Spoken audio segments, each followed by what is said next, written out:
सीधे आदमी बहुत अच्छे हो।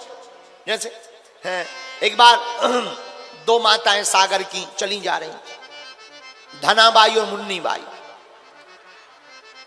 चली जा रही, दोनों बहुत ही अनपढ़ गवार, दोनों अनपढ़, बेचारी पढ़ी लिखी नहीं थी, सीधी सादी भोली भाली, गवार तो नहीं पर सीधी सादी भोली भाली। दोनों माताएं सागर की चली जा रही थी, धनाबाई और मुन्नी बाई। एक बोली, अरे बहन तुझे पता है? बोले क्या?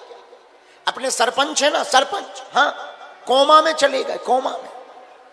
दूसरी बोली, बड़े आदमी हैं, कहीं भी जा सकते हैं। ले बताओ भाई, बताओ,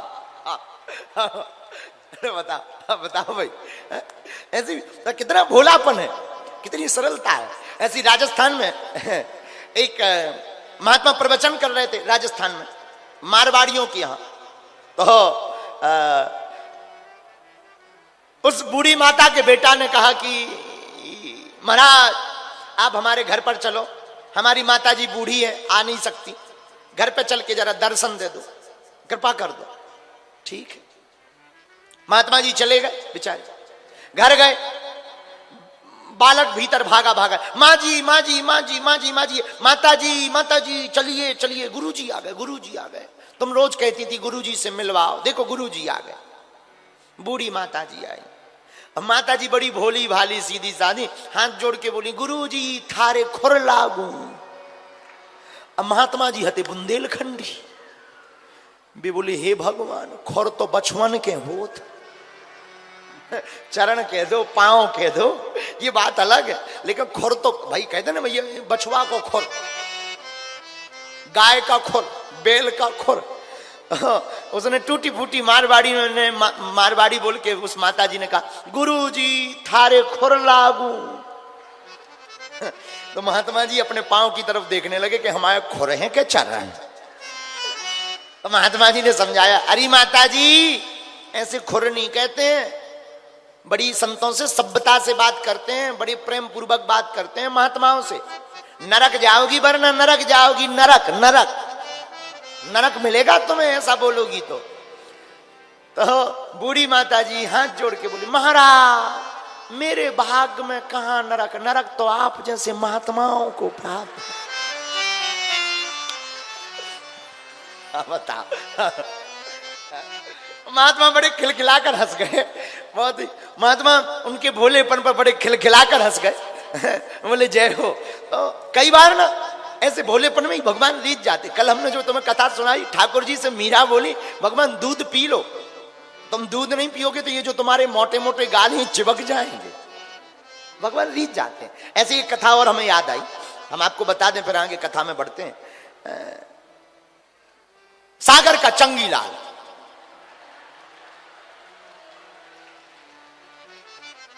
आजकल 3 बत्ती चौराहे पे रह रहा है, काल उसने जगह बदल दी है, 3 बत्ती चौराहा पकड़ लिया है। हमने पूछा, हमने कहा क्या हुआ? बोले कुछ नहीं, पान खा रहे हैं। हमने कहा बहुत अच्छा। 3 बत्ती चौराहे पर रहने वाला सागर में चंगीलाल, चंगीलाल इतना विचित्र आदमी, और सागर का आदमी विचित्र ना हो, ऐसा तो हो ही नहीं सकता है। सागर का आदमी इतना विचित्र होता है। एक बार एक सागर के एक लड़का ने अपने पिता से कहा, पिताजी पिताजी 10 रुपया दीजिए। पिताजी बोले क्यों? गरीब को देना। पिताजी बोले यहां बाहर तो कोई गरीब नहीं दिख रहा। बोले वो आइसक्रीम लिए बेचारा धूप में खड़ा, वो नहीं दिख रहा। इतना चतुर होता। तो सागर का चंगीलाल, चंगीलाल आदमी बड़ा अद्भुत, सबकी भक्ति करता। अब उसे चाहिए था धन। किसी ने कहा लक्ष्मी माता की पूजा करो, उसने आरती ली, ओम जय लक्ष्मी माता, हमको कुछ नहीं आता, बस सुबह शाम रुपया ही भाता। कई दिनों तक आरती की, लक्ष्मी नहीं मिली।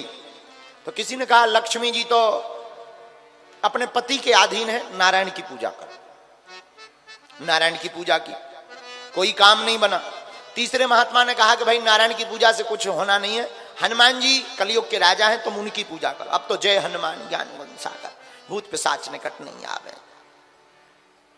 देखा हनुमान जी ने भी कुछ नहीं दिया, 2-3 साल हो गए। हनुमान जी को लिया ऊपर धर दिया। किसी ने कहा हनुमान जी की पूजा से कुछ नहीं होना, कुबेर भगवान देवता है, उनकी पूजा करो, क्योंकि वो धन के देवता है।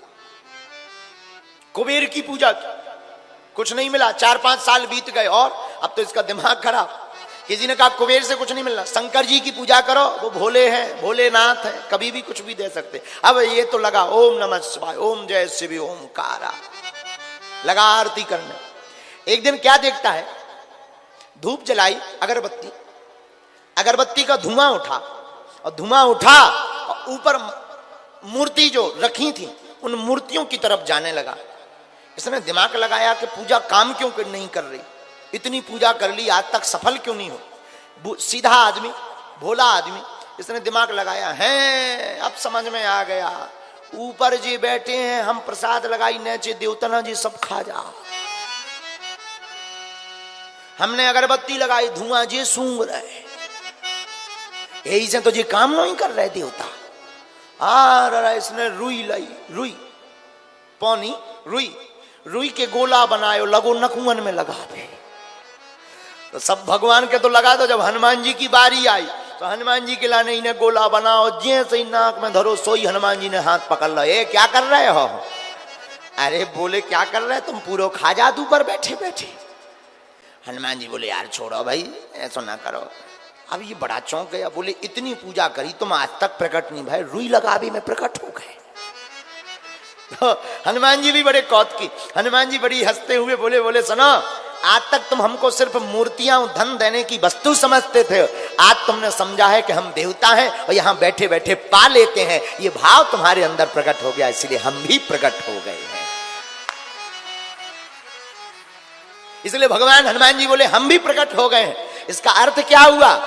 न जाने कौन से गुण पर दयानिधि रीझ जाते हैं,